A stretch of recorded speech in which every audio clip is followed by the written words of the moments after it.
Ya, Anda kembali di Apa Kabar Indonesia Pagi, kita lanjutkan kembali perbincangan. Saya mau ke Babe Haikal. Babe, tadi kalau dapat informasi kan dari Palestina, ada provokasi gitu ya. Saya highlight apa yang disampaikan oleh Babe gitu. Tapi yang akhirnya memicu rangkaian peristiwa sampai saat ini. Tapi ketika hari Jumat kemarin, apa informasinya sampai pasukan Israel ini menyerbu ke dalam masjid ketika orang sedang sholat tarawih? Ya, saya harus jelaskan dengan detail apa yang saya dapat dari Chief Security Guard dan beberapa teman-teman yang betul-betul ada di sana dan mengalaminya. Jadi ketika polisi Israel ditimpukin oleh beberapa orang yang betul-betul marah ya dengan situasi yang terjadi di luar kota Old City, itu akhirnya memicu polisi-polisi yang lain untuk menangkap orang yang dimpukin itu. Sehingga terjadilah situasi yang sangat terkutuk lah kalau kita bilang gitu ya.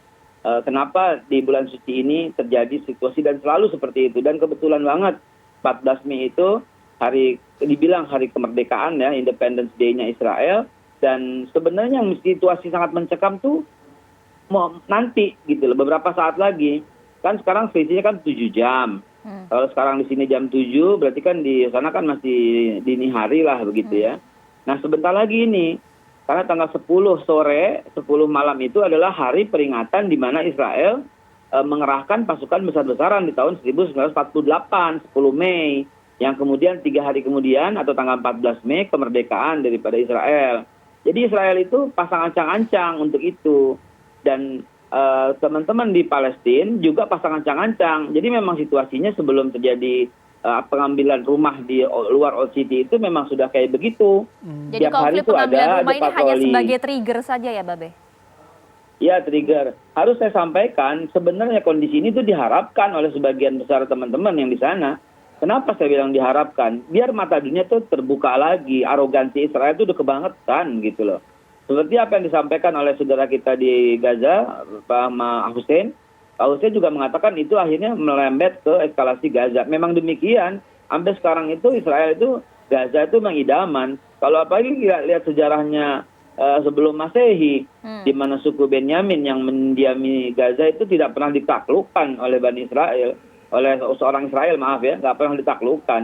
Sehingga ada satu momentum terbesar bahwa Israel itu akan berjaya ketika Gaza ditaklukkan.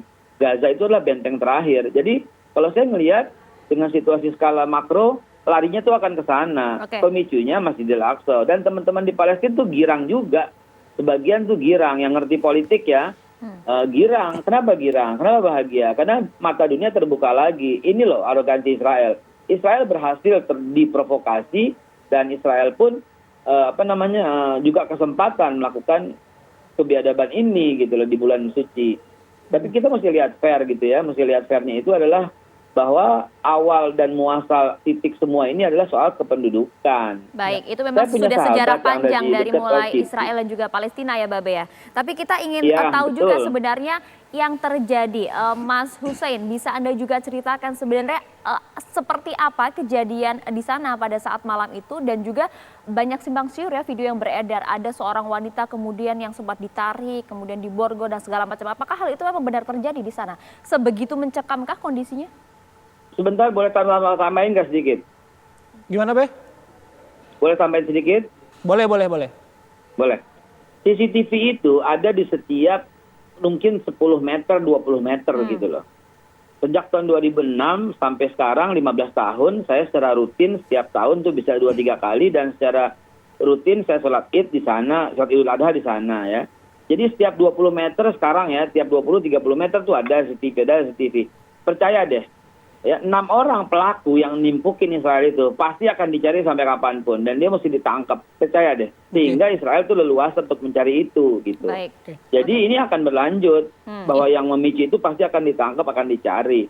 Bukan simpang siur, saya rasa. Jadi mohon maaf, bukan simpang siur, tapi kumpulkanlah semua puzzle-puzzle ini, kumpulkanlah semua berita-berita dari berbagai pihak, lalu baru kita bisa ambil kesimpulan begitu. Nah, sementara yang saya kumpulkan dari beberapa teman itu adalah di sana kondisinya sekarang itu nggak apa-apa, taraweh bebas, oke.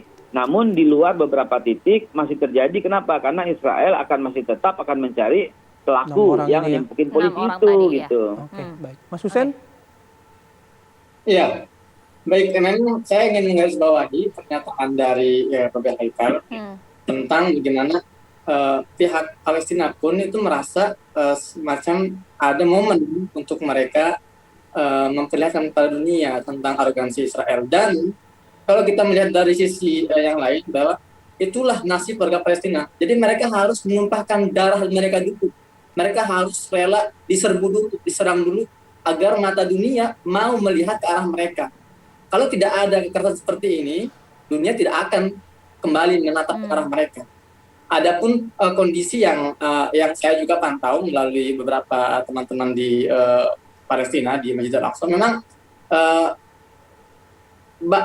apapun bagi mereka, setiap aksi perlawanan yang dilakukan oleh anak-anak muda Palestina, melempar-lempar kepolisian atau melempar bom molotov ke mobil-mobil militer, itu adalah respon yang sangat wajar karena tekanan yang mereka rasakan, dan mereka juga mendapatkan semacam tindakan diskriminatif.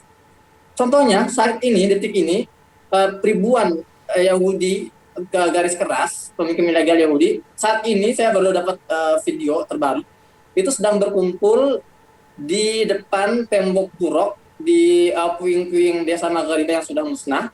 Mereka berkumpul untuk merayakan hari mereka menyebutnya Tauhid Al-Quds, dan perkumpulan seperti ini diberikan akses secara bebas oleh kepolisian. Beda ketika para pemuda Palestina, jamaah sholat Palestina yang ingin berkumpul juga melakukan ritual agama mereka itu jadi ada tindakan diskriminatif dari pihak kepolisian yang memicu kecemburuan terhadap kedua belah pihak, dan inilah yang akhirnya melahirkan kericuhan, dan juga kita harus garis bawahi respon kepolisian militer Israel yang sangat represif, yang sangat agresif terhadap para jamaah sholat ini benar-benar jauh dari porsi yang seharusnya.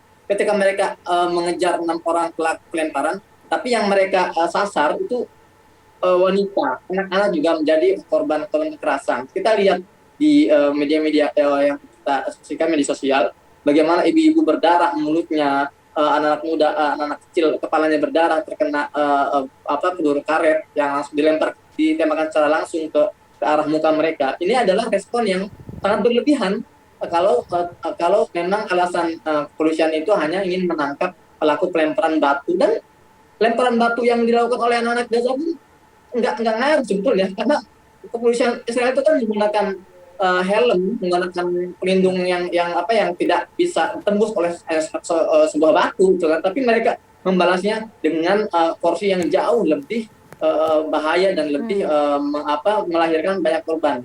Seperti itu. Baik. Saya mau ke Kang Aceh. Kang Aceh tadi Kang Aceh udah menyebutkan ada peranan Oki di situ. Tapi bagaimana dengan posisi strategis Indonesia? Ini kan sesuai dengan apa yang disampaikan oleh Pak Presiden ya, bahwa Indonesia dalam posisi tetap mendukung kemerdekaan Palestina. Dengan momentum seperti ini, apa yang bisa dilakukan begitu, Kang Aceh?